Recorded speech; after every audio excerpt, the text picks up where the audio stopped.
Hi, I'm horror author Paul Edwards, and tonight I'm watching Die Monster Die from 1965. You'd think that a horror movie starring Boris Karloff, Frankenstein himself, and based on a story written by H.P. Lovecraft, the greatest horror writer of the 20th century, would be a winning combination. Well, let's see how we do. First, let's talk about Lovecraft's story. In 1927, H.P. Lovecraft published The Color Out of Space, what he considered the best thing that he had ever written. And in The Color Out of Space, a Boston surveyor investigates the rural area outside of Arkham, Massachusetts, a fictional town where Lovecraft set many of his stories. And there's a strange area called the Blasted Heath, where plant life will not grow. And the plant life that had been there has all turned to ash. Near the Blasted Heath, there is a farm. And years ago, a meteor crashed on this farm. And scientists came to examine it, and it was made of a substance that defied categorization. Soon things at the farm began to change. The plants that were grown there increased in size, but they couldn't be eaten. They had a terrible taste to them. The livestock in the farm began to mutate and die. Then the wildlife that lived in the surrounding wilderness began to change into weird, freakish forms. And then one of the boys that lived in the farmhouse began to notice that the trees surrounding their property had started to sway even when there was no wind. Soon, the people who live in the farmhouse become sick, go insane, and begin to die. And the wife in particular has to be confined to the attic because she started crawling around on all fours. And so now that the husband keeps her up in the attic, and she's begun to faintly glow in the dark. And what has happened is that, of course, the meteor is the source of this problem. A strange life form has come down on this meteor, which human beings cannot perceive with our senses, except as a vague hue. It's described as a color by analogy only, and this is the color out of space. So that's Lovecraft's story. In 1965, when they went to make the movie Die Monster Die, they threw out almost everything that I just told you. They kept a couple of plot points and went from there. So in the movie Die Monster Die, we know right away in the very beginning that we're in trouble because the movie is set in Arkham, England, not Arkham, Massachusetts. All of a sudden we're in Surrey in England.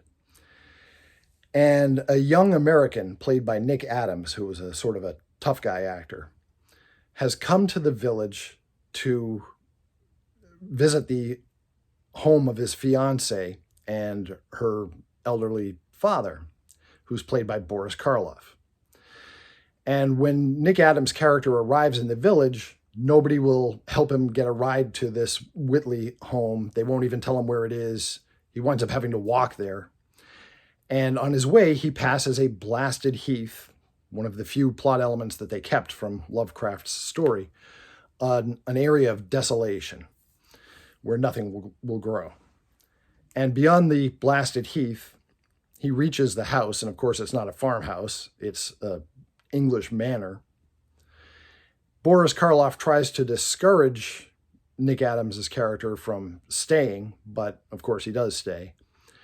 And over the course of the next couple of days, strange things begin to happen, and Nick Adams' character is investigating what is really going on here. But it's none of the things that happened in The Color Out of Space. Basically, the strange things that happen in this mansion, it reads like a checklist of cliches for haunted house movies. For example, at one point, Boris Karloff is reaching over to touch something, and he accidentally puts his hand down on a tarantula. Well, since when are there tarantulas in England? It doesn't make any sense. But, somebody had a checklist in their mind, I guess, of haunted house cliches. Well, better throw a tarantula in there.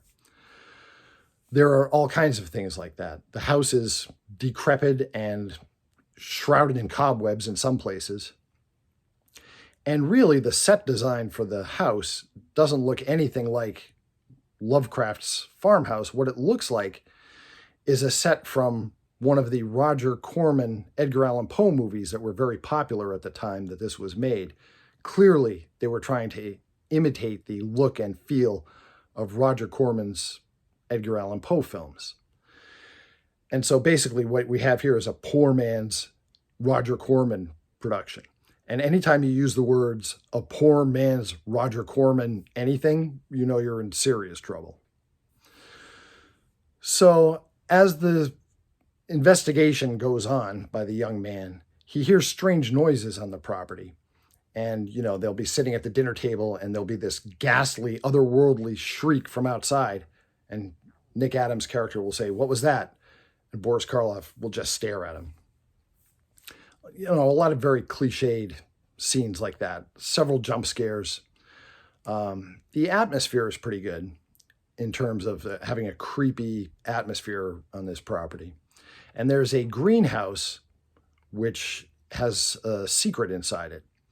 And obviously, if you're familiar with Lovecraft's story, you know what the secret is. Inside there, there are monstrosities that are growing because of the presence of little shards of a meteor that Boris Karloff has custody of down in the basement of the house.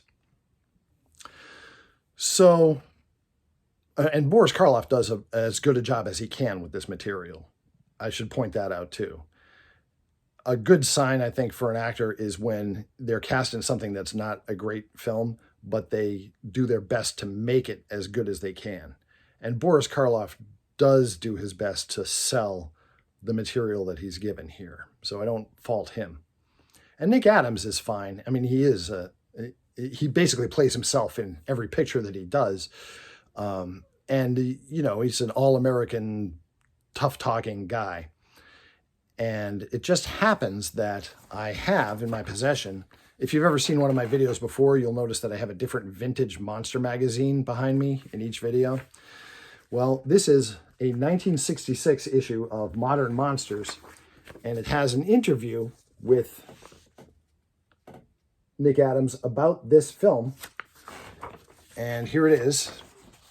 Modern Monsters interviews Nick Adams. And this was the movie poster for Die Monster Die, which I'm not that crazy about the design of this poster, but you decide.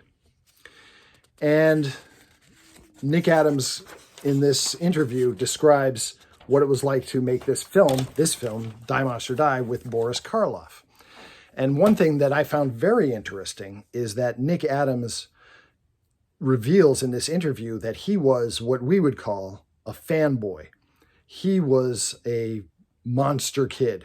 He was a fan of the classic monsters back when they first came out, when he was little, and he was starstruck to be working with Boris Karloff now. And I thought that was interesting to read. Also in this issue, Nick Adams talks about upcoming projects of his, and one of them that he describes is a movie that the magazine calls Frankenstein and the Space Monster. Well, of course, what they're talking about is the movie Frankenstein Conquers the World, which Nick Adams did star in. I don't know where they came up with the Space Monster title, because there's no Space Monster in Frankenstein Conquers the World. There was a separate movie called Frankenstein Meets the Space Monster, but that had nothing to do with Nick Adams. And I don't know where that disconnect came from. And of course, if you're familiar with the Godzilla franchise, you'll know Nick Adams as having played astronaut Glenn in Monster Zero, the sixth of the Godzilla films. So Die Monster Die is, a reasonable watch for a midnight movie, but I wouldn't expect it to be true to Lovecraft's story, because I'll tell you right now, it's not. It's clearly influenced by Lovecraft's story, but that's about it. And there is something that I have taken from The Color Out of Space and from Die Monster Die and put into my book series, the Mourner's Woods books. In the Mourner's Woods setting, there is an area called Wither Hill. And Wither Hill is a blighted piece of land where nothing will grow properly. You can walk over Wither Hill and keep on walking and you'll be fine. But if you stay on Wither Hill for any appreciable time, like if you camp there overnight, you'll get splitting headaches and feel nauseous. And nothing will stay there. Plant life will not grow there. Insects will not build their colonies there. It's an area that is, a sort of a badland for this one hill. And somehow none of the characters in Mourner's Woods books ever realize what it is. But clearly there's a meteor that has crashed in Mourner's Woods years ago that is radioactive.